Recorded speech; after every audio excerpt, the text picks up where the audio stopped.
Shalom Ouvracha, faut pas bouger. Bien, c'est bien. C'est bien. Attends, je regarde. C'est bien ça.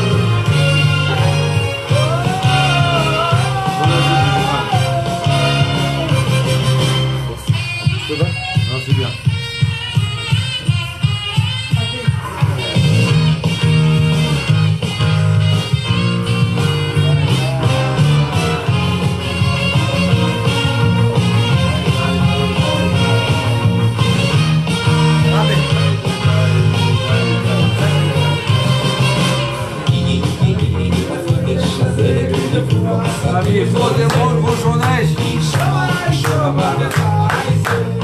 Rosh Chodesh aujourd'hui, Rosh Chodesh Shabbat.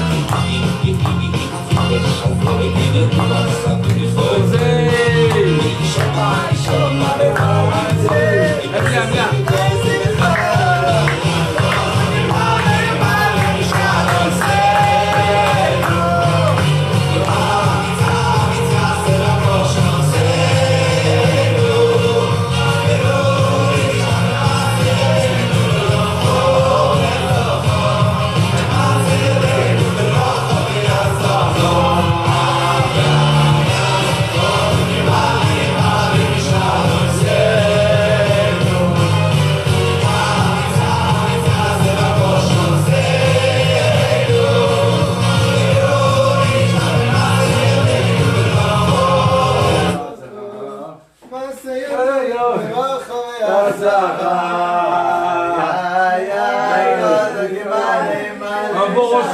Rosh Chodesh Shabbat, c'est un grand moment, c'est un grand jour, je t'embarque chez Molad.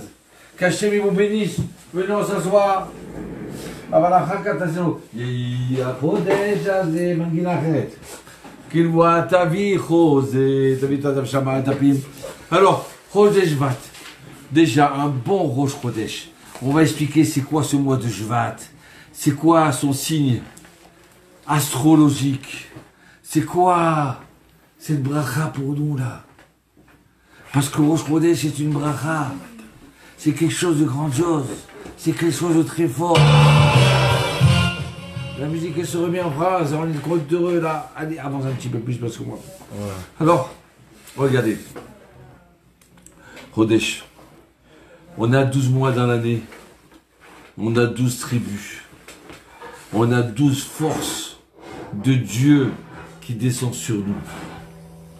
Vous comprenez, Dieu il est un. Mais ces forces, elles se divisent par rapport à 12. C'est pour ça qu'on a 12 assiettes. On a 12 mois, on a 12 tribus. Alors le mois de Shvat, c'est quoi? C'est le sceau. En français on dit le verso. Et en hébreu on dit le délit. D'accord, le mois de Shvat, c'est la tribu de Hacher. C'est la tribu de l'abondance. C'est la tribu de la cuisine. La tribu de l'huile. L'huile c'est l'intelligence. Aïe, aïe, aïe, aïe, aïe, aïe, aïe, regardez ça. Le mois de Shvat, c'est la spiritualité. Ceux qui sont nés au mois de Shvat, ils ont soif. Ils ont soif de savoir. Alors déjà, avant qu'on revienne au mois de Shvat, venez, on comprend bien que chaque nuit, chaque jour, on remplit les batteries la nuit. Ça, c'est au niveau journalier. Chaque semaine, on remplit les batteries le Shabbat. Le Shabbat, c'est pour remplir les batteries pour toute la semaine. C'est pour ça que le Shabbat, tout est fait pour nous empêcher d'être joyeux. Tout est fait pour nous empêcher d'avancer. Donc nous, on doit être joyeux Shabbat, on doit prier, on doit remplir les batteries. Pas le dimanche, le Shabbat. Et ça, c'est au niveau de la semaine. Maintenant, au niveau de l'année, vous savez quoi? Du mois, c'est le mois, le début du mois. Le début du mois, il va remplir tout le mois entier. Ça va être un bon signe pour tout le mois. C'est pour ça que Rosh Chodesh, on dit Chodesh Tov, un bon mois. De la façon que le matin, qu'est-ce qu'on dit? Bonjour, Shavua Tov, bonne semaine. Hein, on n'a jamais pensé à ça. Hein. Et pour le mois, ben, ça n'existe pas chez les Goïms, Rosh Chodesh, vous savez? C'est que chez les Juifs. le premier mois de l'année. Ils ont volé le dimanche ou le vendredi. Hein? Ils ont volé dans la journée. Ils ont volé le Rosh Hashanah, le premier jour de l'année, jour de l'an. Mais le jour du mois, il n'y a pas. Vous savez pourquoi il n'y a pas? Parce que c'est quelque chose de juif. C'est quelque chose de la Torah. C'est quelque chose de nos sages. Donc ce mois-là, ce Rosh Chodesh, ce premier jour du mois, de chaque mois, il est très important. C'est pour ça que si on peut faire un repas, on fait un repas. C'est pas obligé. On allume une bougie. La femme, elle va pas faire la lessive ce jour-là, si elle peut. C'est un moment où il faut se préparer spirituellement. Il faut reprendre les forces. Alors, il ne faut pas passer ce Rosh Chodesh n'importe comment, ce premier jour du mois n'importe comment, non. Il faut que l'ustensile soit prêt. Comment on prépare l'ustensile pour recevoir l'abondance? Par la prière, par une bonne ambiance, beaucoup de joie, beaucoup de bonheur. Être détendu pour recevoir. Être prêt à recevoir. Il faut être prêt à recevoir. Si maintenant vous jetez le ballon à quelqu'un et lui il n'est pas là pour recevoir, il rêve, ben ça va lui toucher l'épaule et puis ça va tomber le ballon. Alors si c'est un ballon, ça rebondit. Mais si c'est un plat, si c'est de l'argent, si c'est de l'eau, ça se perd. Vous comprenez? Donc Rosh Chodesh, c'est remplir les batteries pour le mois. C'est démarrer bien. Pour prendre l'élan, pour démarrer pour ces 30 jours qui nous suivent là. Parce que ces 30 jours, ils sont primordiaux. Encore plus, ces 30 jours-là qui vont venir, je vous dis la vérité, que tous les jours et les années qui étaient derrière nous. Le monde, il bouge. Le monde, il avance. On ne sait pas s'il va y avoir une guerre civile en Amérique. On ne sait pas si le virus, si le vaccin va gagner. Il va réussir à arrêter ce virus-là. Ou alors il va muter. Est-ce qu'on va tous reprendre l'économie? Elle va reprendre. Ces 30 jours, ils sont primordiaux pour chaque juif, pour chaque homme, chaque femme, pour l'humanité entière. Peut-être c'est ces 30 jours de la Géoula, peut-être c'est du Mashiach, ou peut-être ça peut être que Dieu nous en préserve. Catastrophique. Donc nous maintenant on pense bien. Nous on est là, on se prépare pour qu'il y ait 30 jours qui soient bons. Alors maintenant venez, on parle du mois de Shvat. Le mois de Shvat, qu'est-ce qu'on a dit? C'est le sceau. Le mois de Shvat, c'est aussi au niveau du sang, c'est le oneg. Le plaisir. Se faire plaisir. Apprendre à goûter les choses. Apprendre à être heureux de respirer. Être content de soi. Ce mois de Shvat, ceux qui sont nés dans ce mois de Shvat, s'ils ne sont pas contents d'eux, s'ils ne savent pas profiter de la vie, ça ne veut pas dire courir après les passions et les plaisirs, non. Profiter de ce qu'on a. Sinon, on peut devenir fou. Ceux qui sont nés au mois de Shvat, ils peuvent être super intelligents. Et des fois, ils peuvent être trop intelligents. À un tel point de devenir fou. Donc, il faut savoir cadrer. Alors, venez. Nous, en hébreu, ça s'appelle Deli. Ça s'appelle le Dli. Ça s'appelle Aoromimcha Hashem qui dit litani. Alors, le Dli, c'est ou alors la pauvreté. Dilitani, ça vient du mot dal. Dal, on a la dalle, d'accord? Donc ça veut dire c'est le pauvre. Ou alors, non, tu nous as relevés, c'est le seau. Le seau qui se remplit. C'est le seau qui est vide. Ou le seau il est vide, ou le seau il est plein. C'est ça verso. Nous, en français, on appelle ça verso, mais en hébreu, c'est un seau. Alors, c'est un seau qu'il faut re-remplir. Donc, ceux qui vont ce mois-ci-là, il faut vider les eaux qui sont mauvaises. Il faut enlever notre intelligence qui, des fois, est partie un peu trop loin. D'accord? On a été trop curieux. Et on a organisé des pensées qui étaient fausses. Et maintenant, il faut reprendre et remplir. Alors, il est comme c'est bien, comme c'est merveilleux. Le verseau, ce seau-là, il vient juste que on est maintenant là, vers la fin de l'hiver. La majorité des pluies, ça y est, la terre, elle est rassasiée d'eau normalement. Donc alors, qu'est-ce qui se passe? À la fin de l'été, il fallait puiser l'eau du puits très loin dans le puits. Il n'y avait plus beaucoup d'eau. Maintenant, il y a la pluie. Le Geshem. Geshem, c'est le matériel. C'est l'abondance qui descend. Alors, les puits sont pleins. Il n'y a pas besoin de chercher très loin l'eau. Elle est déjà là-haut. C'est facile. Ça veut dire qu'il faut remplir le kéli. Il faut remplir le puits, le seau. Mais pour le remplir le seau, il ne faut pas qu'il ait de trous. Il faut qu'il ait des bonnes qualités. Parce que l'eau, elle peut se renverser. On peut tout perdre. Tout ce que j'ai ramassé l'eau, hop, je me suis accroché le pied, je suis tombé. L'intelligence, c'est important. Mais quand on a la bonne intelligence, être curieux, c'est important. Les gens qui sont verseaux, ils sont curieux. Ils veulent tout comprendre. Ils veulent aller jusqu'au bout. Mais ça dépend quelle intelligence. C'est pour ça qu'il faut voir l'intelligence de la Torah. Il faut se remplir la tête, bien remplir la tête de la Torah. Aïe, aïe, aïe, aïe, aïe. Je suis content d'être avec vous. Baruch Hashem, que Dieu vous bénisse, que Dieu vous donne un bon Rosh Chodesh, un Chodesh Tov. Rosh Chodesh Tov. Alors, comme on a dit que c'est l'abondance, d'accord? Donc ça c'est le seau. Alors on a deux solutions.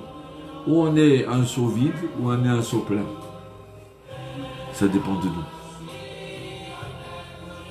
Soif. Alors des fois on a soif aussi de bêtises. On est tellement, on veut être intelligent que des fois on faute avec des gens, des hommes ou des femmes qui ne sont pas à nous. Parce que le date, le savoir, des fois on veut trop connaître l'autre personne. Mais cette autre personne, elle n'est pas à nous. On peut avoir une passion d'adultère, que Dieu nous préserve.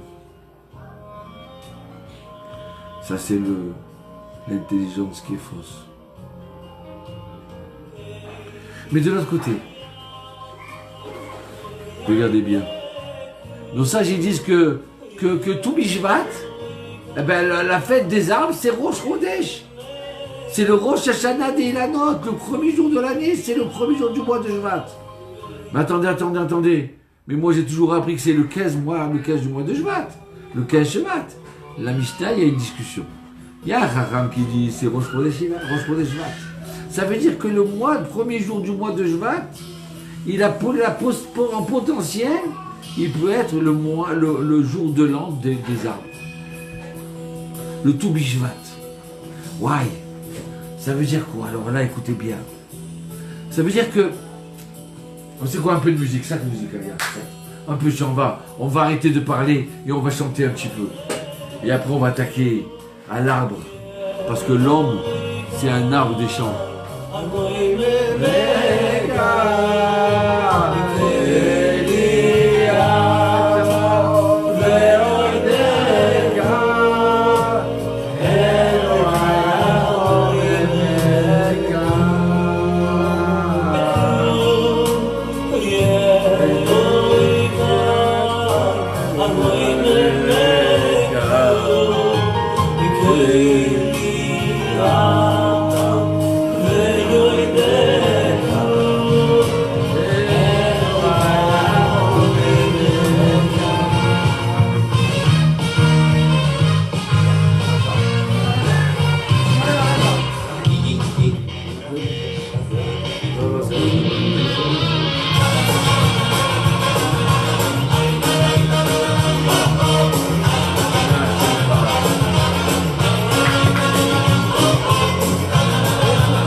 énergétique. On peut se remplir de joie.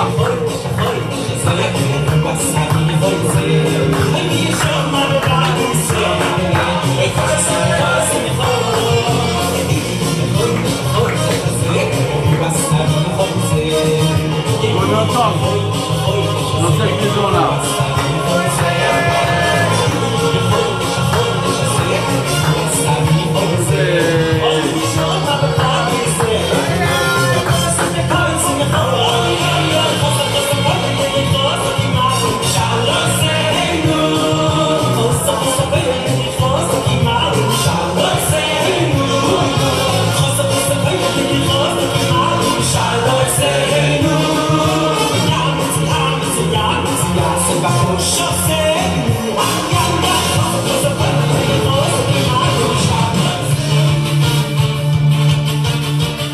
ברוך אתה אדוני, אלוהינו מלך העולם בורא פרק יפה.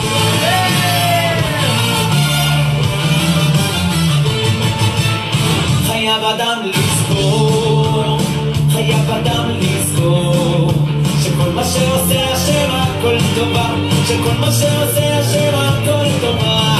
חייב אדם לזכור, חייב אדם לזכור שכל מה שעושה השם הכל טובה, שכל מה שעושה השם הכל טובה.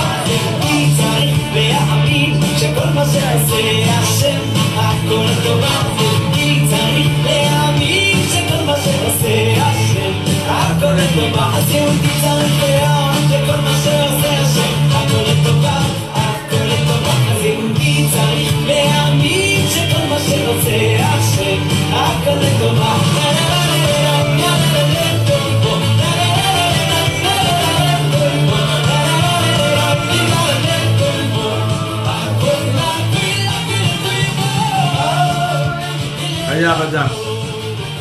L'homme il doit, et la chanson qu'est-ce qu'elle veut dire? L'homme il est obligé de se rappeler que ce que Dieu fait c'est tout pour le bien. C'est tout pour le bien. Aïe aïe aïe aïe aïe. Regardez. Regardez ce qu'on dit là, les mecs. Viens, car qui c'est? Dis-moi, je peux dire au fond.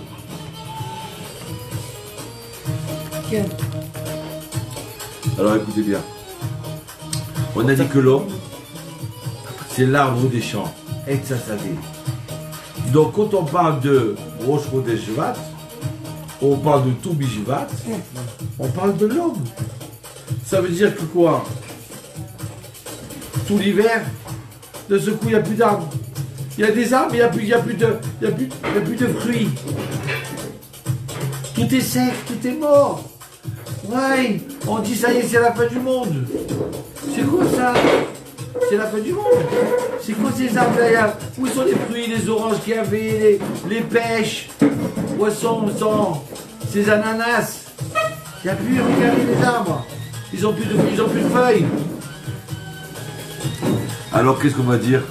Ouais, c'est la fin du monde. Regardez bien cette morale-là. Alors que maintenant on pense qu'il n'y a plus rien, hein. Mais en dessous de la terre, ça commence à germer.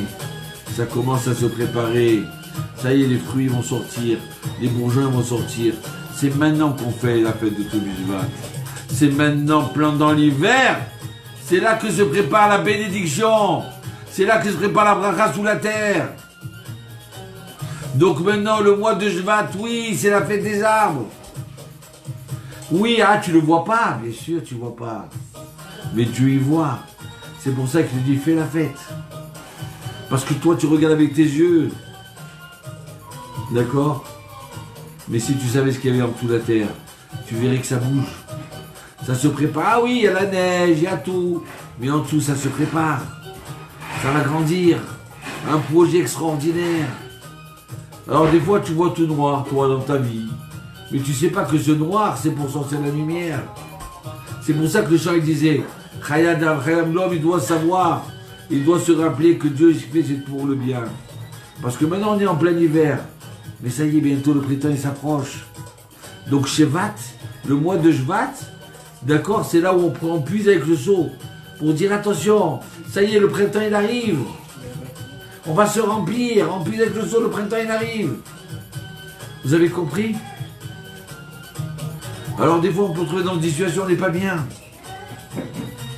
Et vous savez ce qu'il dit le Khazon-Ish? Il dit chaque homme il doit faire des efforts. Alors on va planter un arbre à tout Bishvat. Ou on va arranger un peu les arbres, on va les tailler pour qu'ils vont sortir des beaux bourgeons. Mais en vérité, la vraie préparation, la vraie ishtadlout, les vrais efforts que l'homme doit faire, c'est quoi? C'est de prier. De prier pour que son cours il réussisse. Que ce cours-là, il sorte des lumières qui de notre cœur, il rentre dans votre cœur à vous. Oui, Hachem Bara. Il faut prier que ce que je vais travailler, ça va porter ses fruits. Il faut prier pour ce que je me dépense, ça ne sort pas pour rien. Vous avez des arbres, regardez. Vous avez des arbres des fois que vous plantez et en fin de compte, il n'y a rien qui sort. C'est dommage. Et comme alors, ça fait de la peine, avec tout ce que j'ai travaillé sur cet arbre, que je l'ai arrosé, tout ça, il n'y a rien qui sort. Tu te rends compte? Et puis des fois, dans ce coup, tu vois, ouais, je voulais couper cet arbre, il n'y a rien qui sortait. Il m'a raconté mon beau-frère Ilan, maman, que Dieu le bénisse. Il m'a dit, j'avais un citronnier pendant des années, il n'a rien sorti. Et puis d'un seul coup, hop, il est sorti de terre. Waouh, ouais, quel citron il amène maintenant. Mais qu'est-ce qu'ils sont bons, ces citrons. Ouais, quel bracha. Combien de fois dans notre vie, on a des enfants. D'accord? On s'est fatigué pour eux. On s'est donné, on les a aimés. Que Dieu nous en préserve. Et des fois, ça sort du vinaigre. Ces enfants, ils sont trop aigres. Combien de fois, je me suis investi dans mon travail. Et tout ce que je me suis investi, il n'y avait pas de fruits. Comprenez? C'est déjà les manguina, cara. Et tout des fois, on se fatigue. On a cuisiné. Et puis en fin de compte, c'est sorti. C'est mal sorti. J'ai préparé le pain, j'ai tout fait, tout ça. Non, j'ai fait. Et le pain, il est mal sorti. Pourquoi de mes mains, ce que j'ai voulu faire, c'est mal sorti? Il faut savoir, c'est ça les fruits de l'homme. Et mieux que ça, je vais vous dire. Hein? Les vrais fruits de l'arbre, ou les vrais fruits de l'homme, c'est quoi? C'est ses actes. Je voulais servir à boire quelqu'un, et puis sans faire esprit, j'ai renversé le verre. J'ai voulu aimer la personne, et sans après, je lui ai donné une gifle. Pourquoi mes fruits de ma pensée ne sortent pas comme moi? Parce que des fois, le fruit, la tête, elle ne va pas avec le cœur. D'accord? Il faut que les pensées, le cœur, il soit bon.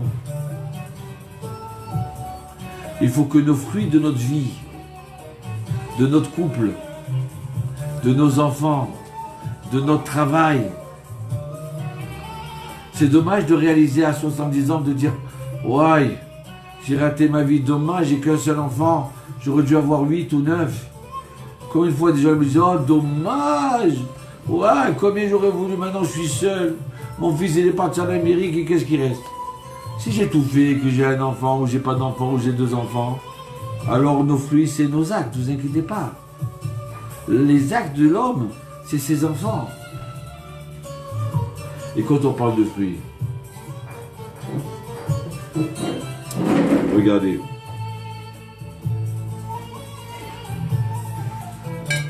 Les fruits de l'homme. Vous savez c'est quoi? On a dit c'est les enfants. Mais il y a des enfants qui sortent entiers. Il y a des enfants qui leur manque le corps. Ça veut dire par les fautes qu'on a fait, par la Brit Mila. Alors, on n'a pas amené, ou par la bouche sacrée. Par la Brit on peut créer, par la bouche sacrée. Donc quand j'ai dit des mensonges, j'ai créé un ange qui n'est pas complet. J'ai créé un enfant qu'il lui manque pas les bras, hein, mais il lui manque presque tout. Même le corps, il n'y est pas. Donc alors, Hachem, dans sa bonté, il nous a donné ce mois de Juvat, au plus en principe, en plus depuis le mois de Shemot jusqu'à Mishpatim, de réparer tout ce qu'on a esquinté avec notre bouche, avec nos yeux, avec notre Brit Mila. Tout ce qui est rapports conjugaux ou non conjugaux. Ça s'appelle Shovaviv, les enfants turbulents. On a fait naître dans ce monde-là des fois, sans faire exprès, ou en faisant exprès, des enfants qui sont turbulents. Donc on peut réparer. Je vais vous expliquer depuis le début. Parce que c'est un mois qui est propice pour réparer. On peut transformer notre vie. Le Midrash, il dit que Adam Rishon, le premier homme, quand il a fauté, il s'est séparé de sa femme pendant 130 ans. 130 ans, c'est la valeur numérique de Aïn, l'œil. 130. Pendant 130 ans, il n'a pas eu d'enfant. Parce qu'il s'est séparé de sa femme. Et comme il n'a pas eu d'enfant, eh ben, il n'a pas eu sorti des enfants qui étaient complets. Ils sont sortis pendant 130 ans des enfants qui étaient incomplets. C'est-à-dire c'est des âmes, mais qui ne sont pas descendues dans un corps dans le monde. Donc il fallait réparer ça. Ces âmes-là, elles sont descendues à l'époque de Noé. Et ces âmes-là qui sont dans le corps de la génération de Noé, ils ont fauté. Ils sont partis avec des animaux, ils sont partis avec des hommes ou avec des femmes entre elles. Donc ils ont fauté. Ces âmes-là, elles devaient amener des enfants, des vrais enfants. C'est pour ça qu'il y a eu le déluge. Parce que l'homme, il n'a pas su fermer son robinet. Donc il y a eu le déluge, où le robinet de la pluie, du ciel, il ne s'est pas arrêté. Il a tout inondé. Donc ces âmes-là qui jetaient de Adam Arishon, elles n'ont pas su se réparer pour le déluge. Donc elles sont revenues à l'époque d'Abraham. Elles sont revenues dans la ville de Sodome et Gomorrhe. Vous entendez? Sodome, sodomisé. Hein, ils ont fait toutes les fautes. Inceste. Donc ils étaient là. Pourquoi ça? Parce qu'ils étaient attirés par cette faute-là. Parce qu'ils devaient se réparer sur ça. Et comme ils sont venus dans ce monde pour se réparer sur ça, donc ils étaient attirés vers la faute. Et il ne fallait pas tomber. Et ils sont tombés. Et comme ils sont tombés, donc alors Hachem il les a détruits. C'est devenu du sel. D'accord? Donc il a fallu réparer ces âmes-là. Elles ne se sont pas réparées à l'époque du déluge. Elles ne se sont pas réparées à l'époque de Sodome. Donc elles sont revenues dans les descendants de Yaakov Avinu. C'était les descendants qui sont nés en Égypte. Donc là, ils devaient se réparer. Donc l'esclavage, c'était pour réparer ces âmes-là. C'est pour ça que Pharaon, il jetait ses enfants dans le Nil. Une façon de se réparer. C'est pour ça que Pharaon, il voulait tuer les garçons et prendre les filles pour qu'ils se marient avec elles. D'accord? Et les jeunes filles d'Israël, elles ne sont pas parties avec les Égyptiens. Ils ont fait attention de ne pas faire de la shonara, réparer la bouche. Ils ont réparé leurs yeux. Donc à ce moment-là, ces âmes-là qui sont venues pour se réparer, pour avoir un corps et remplir de sagesse, c'est ces gens-là qui sont sortis d'Égypte et qui ont reçu la Torah. Ouais. Voilà les âmes de Adam Arishon qui sont venus dans le déluge, qui ne se sont pas réparés, et qui sont venus dans Sodome, ils ne sont pas réparés, ils se réparent quand? L'esclavage en Égypte jusqu'au don de la Torah. Vous comprenez? C'est pour ça que ce mois de Juvat, il est propice pour réparer tout ce qu'on a esquinté avec nos yeux, On a regardé des choses qu'on ne devait pas voir. Même s'il n'y a plus de carré blanc aujourd'hui, il y a des films qu'on n'a pas le droit de regarder. Il y a des femmes qu'on n'a pas le droit de regarder, qu'on n'a pas le droit d'envier, qu'on n'a pas le droit d'aller avec elles.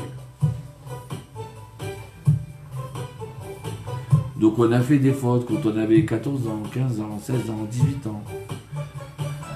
Mais Hachem, il nous aime. Donc il a dit, vous savez quoi? Je vais vous donner chauve à vivre. La période des enfants turbulents.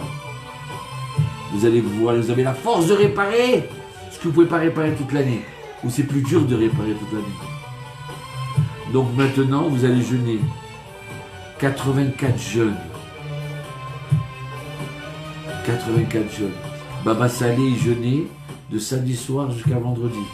Aujourd'hui, on n'a plus la force. Donc il y en a qui jeûnent la journée. Et le soir, ils mangent. C'est pour ça qu'il y en a qui nous ont pris cette mitzvah aussi. Ça ressemble un peu au Ramadan. 40 jours de jeûne. Mais même ça, le Ben Israël a dit c'est trop dur. Alors on va jeûner une journée dans la semaine. Par contre, on va donner la tzedaka par rapport à ces 84 jeûnes. Donc, si cette semaine-là, ce mois-ci-là, on peut s'arranger à faire un jour le jeûne de la parole, ou 1 heure de temps, si tu sais quoi, de 9h à 10h du matin, je parle pas. Ah, mais le téléphone il sonne, et puis d'un seul coup on m'a insulté, je voudrais répondre, je voudrais m'énerver. Je ne parle pas. Je vais réparer la parole, parce que la parole est créatrice. On a la possibilité qu'on ait 20 ans, ou qu'on ait 80 ans, on peut réparer ça.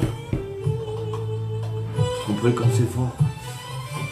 C'est pour ça que si Dieu veut, le lundi 24 janvier, d'accord, Parashat Béchalach, si Dieu veut, on va faire un jeûne, un vrai jeûne, avec une prière spéciale. Et vous serez en direct avec nous, ceux qui veulent. Ou alors on fait le jeûne de la parole, 1 heure ou toute la journée. Et là on aura des kabbalistes, on va faire des prières spéciales, on transmet votre nom pour qu'on prie pour vous, qu'Hachem y répare toutes ces erreurs des yeux, de la bouche et de la Brit Mila.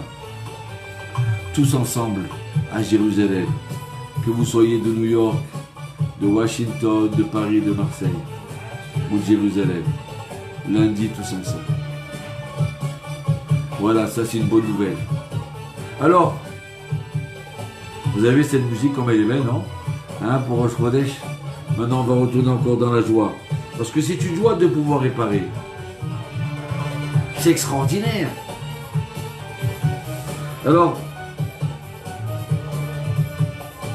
les musique sa mère, ok, un petit peu de musique un peu fort comme ça.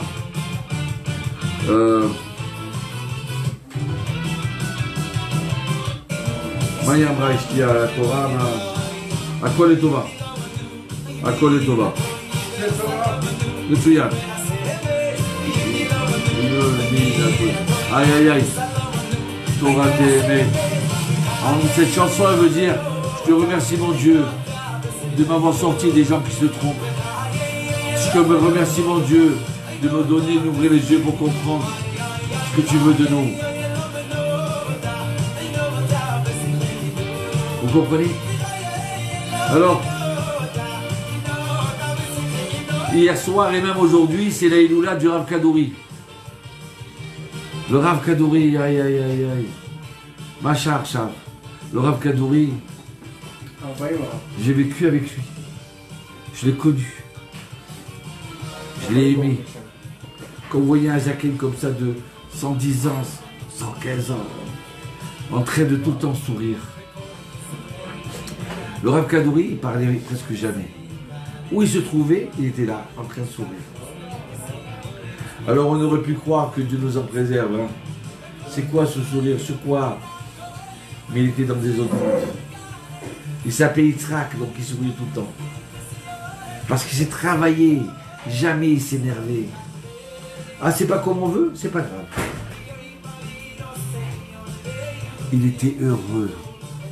On lui a dit, mais Rav, Il y en a qui disent qu'il a vécu jusqu'à 115 ans. Il y en a qui disent qu'à 127 ans. Oui. Aïe, aïe, aïe. J'ai dit, mais comment ça se fait que le Rav, il a vécu aussi longtemps? Vous savez pourquoi? Il a vécu la Première Guerre mondiale, la Deuxième Guerre, la guerre du Golfe, tout. Mais il était tranquille. Il avait cette émouna à Hachem. Oui, il avait confiance. Donc ça sert à rien qu'il s'angoisse. Donc il était tellement heureux que Dieu lui a donné une longue vie. Ah, c'est pas comme je voulais, c'est sorti aujourd'hui, c'est pas grave. Je me rappelle, il y avait une vieille voiture 404 qui venait le chercher. Et les gens, ils faisaient la queue pour demander une bénédiction, ils faisaient des miracles. Tu voyais moi devant moi des miracles. Arabe, mon fils il est parti à l'hôpital. Ne t'inquiète pas, demain il rentre à la maison. Un autre, à moi c'est arrivé.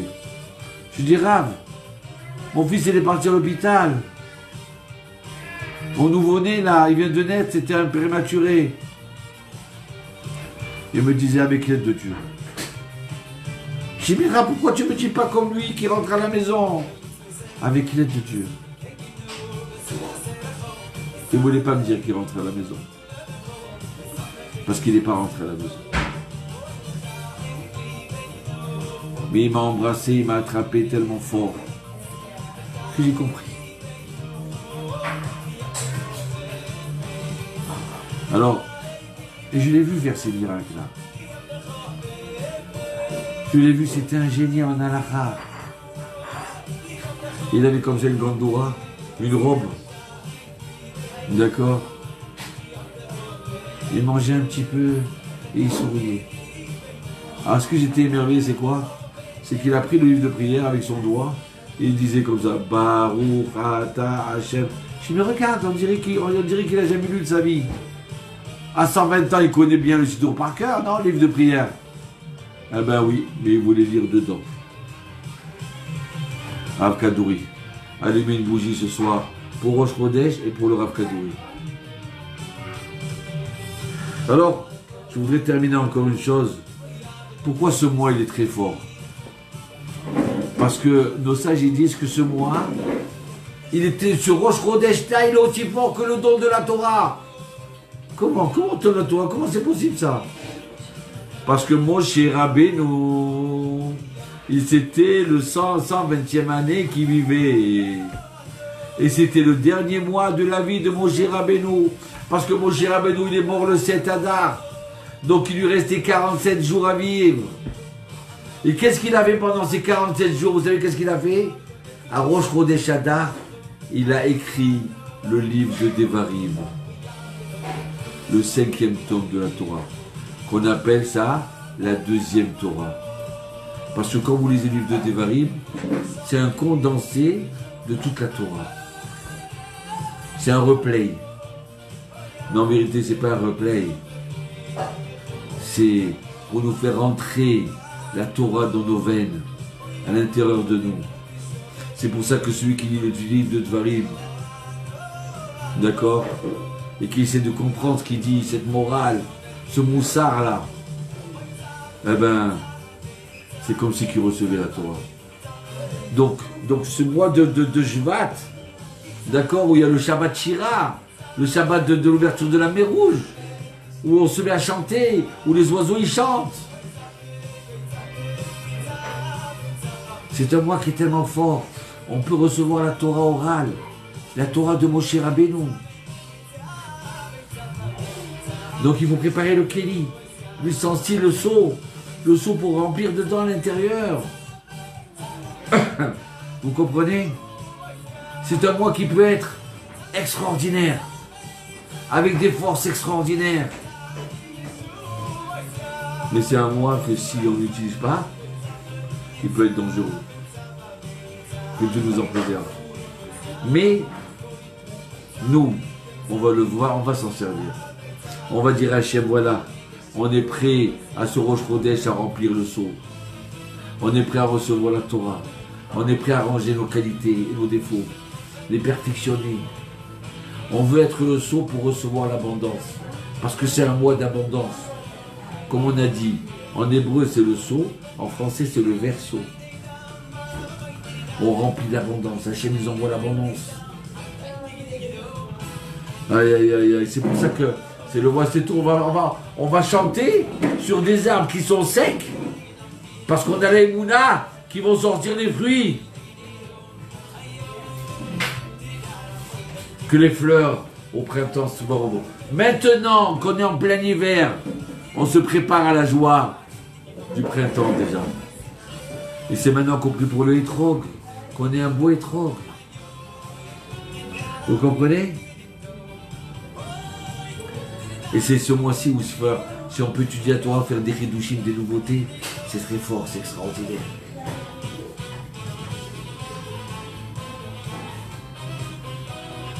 Donc alors, si Dieu veut, samedi soir, on va faire les loulas du rap de Baba Salé. Et bien maintenant, t'as vu nous les nérotes, on a dit nérotes.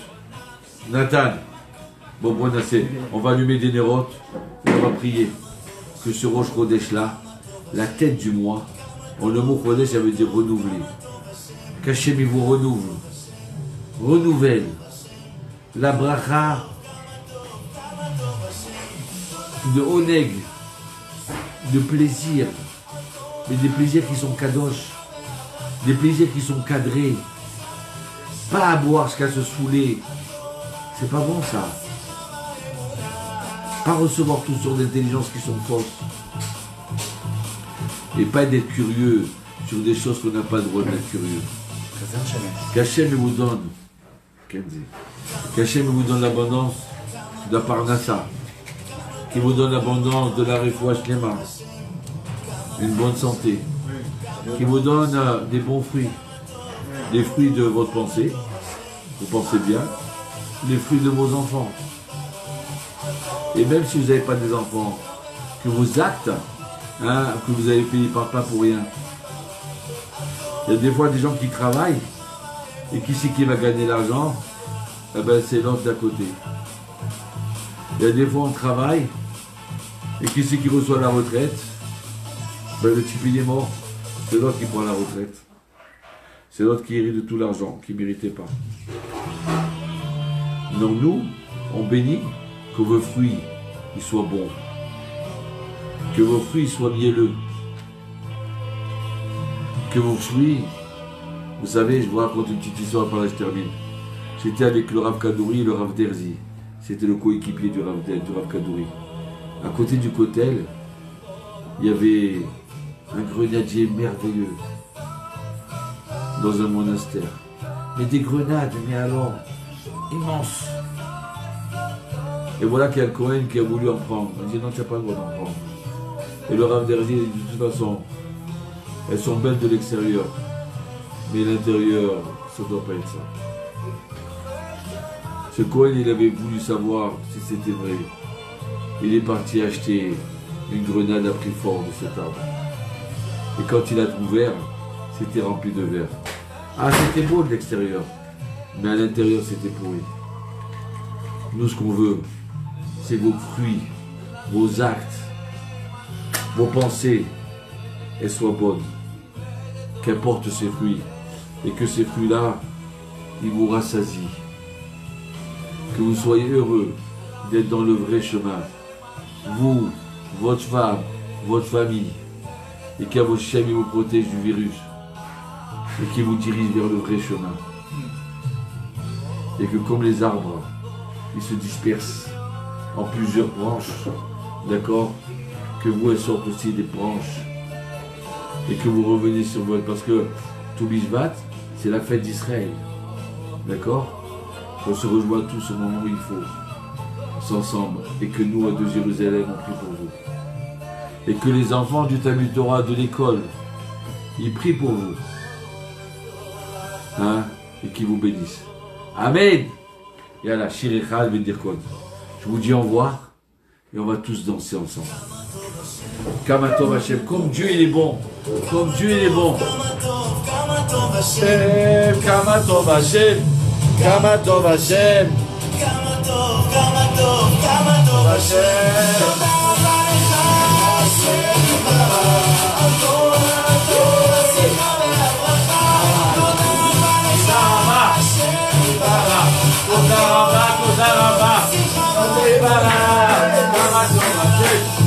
Shabbat Shalom Hashem. Aïe aïe aïe aïe aïe aïe aïe aïe aïe aïe aïe aïe. Shabbat Shalom Hashem. Shabbat Shalom Hashem. Shabbat Shalom, Shabbat Shalom.